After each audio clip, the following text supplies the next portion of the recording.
পুরা বৃষ্টি, আসানো সেরকম বৃষ্টি হয় না। ময়মনসিংহের বয়রা গ্রামের কৃষক সাম্যত আলী বাড়ির সামনের ১৫ শতক জমিতে চাষ করেছিলেন শীতের সবজি বাঁধাকপি, ফুলকপি, করলা, চিচিঙ্গা। কিন্তু নভেম্বরের বৃষ্টিতে সেই ফসল এখন নষ্ট হওয়ার পথে। ছিঁড়া ছাড়া হয়েছি, এইবার পুরা বৃষ্টি হয়েছে, আসানো সেরকম বৃষ্টি হয়ে গেছে। শুধু সবজি নয়, ধানের ক্ষেতও ক্ষতির মুখে। কৃষকেরা বলছেন ফসল পাকার আগেই এমন বৃষ্টি হলে ধানের ফলন কমে যায়, অনেক সময় ধান পচেও যায়। কিছু ধান লাগাইছি, ক্ষতি হয়েছে, কিছু আছে। এবার বৃষ্টি, এই দিনেও বৃষ্টি অত হয় না, বৃষ্টি এবার হয়ে গেছে। ময়মনসিংহ কৃষি সম্প্রসারণ অধিদপ্তরের উপপরিচালক জানিয়েছেন, জেলার ১৩টি উপজেলায় চলতি আমন মৌসুমে ২,৬৮,১১০ হেক্টর জমিতে ধানের আবাদ করা হয়েছে।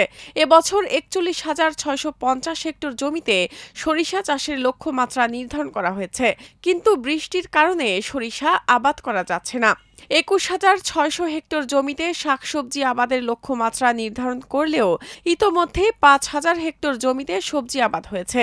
বৃষ্টি যদি দীর্ঘায়িত হয় তাহলে ক্ষতি হতে পারে ফসলের। ২১,৬০০ হেক্টর জমিতে সবজি ফসলের লক্ষ্যমাত্রা নির্ধারণ করা হয়েছে। ইতিমধ্যে ৫,০০০ হেক্টর জমিতে সবজি আবাদ হয়েছে। তো আমরা আশা করছি ইনশাআল্লাহ লক্ষ্যমাত্রা অর্জন হবে।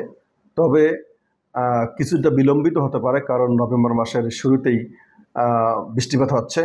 আমরা আশা করছি বৃষ্টি যদি কয়েকদিনের মধ্যে থেমে যায় তাহলে ইনশাআল্লাহ খুব একটা সমস্যা হবে না। আর তো বৃষ্টি যদি কন্টিনিউ করে তাহলে কিছুটা সমস্যা হতে পারে। বাংলাদেশ কৃষি বিশ্ববিদ্যালয়ের কৃষি তত্ত্ব বিভাগের অধ্যাপক মোহাম্মদ পারভেজ আনোয়ার বলছেন, এই সময়ে এমন বৃষ্টিপাত অস্বাভাবিক। এতে শুধু ময়মনসিংহ নয়, সারা দেশের ধান ও রবি শস্য উৎপাদনে প্রভাব পড়বে। প্রতি বছরই বৃষ্টি হয়, কিন্তু এবারের বৃষ্টিটা একটু আনএক্সপেক্টেড এইভাবে যে একটা নিম্নচাপের কারণে প্রচুর বৃষ্টি হয়ে গেছে, বিশেষ করে কোনো কোনো জায়গায়।